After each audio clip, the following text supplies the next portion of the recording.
Guys আপনারা দেখুন, আমরা চলে এসেছি আপার ড্যামে। এই দেখুন কাউম্যান যাচ্ছে।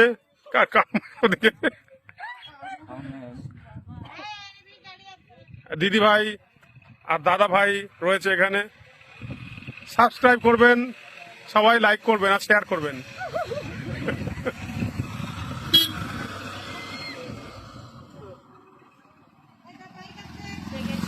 এই দেখুন আপার ড্যাম। এই ক্যামেরাম্যান ফোকাস করো। এটা হলো টারবাইন ঘুরছে, আপনারা ভালো করে লক্ষ্য করুন, ঘুরছে টারবাইন। জলের দিকে তাকান, ভালো করে লক্ষ্য করুন, জলের দিকে লক্ষ্য করুন, বুঝতে পারবেন টারবাইনটা কেমন ভাবে জোরে স্পিডে ঘুরছে। এই যে রাস্তা।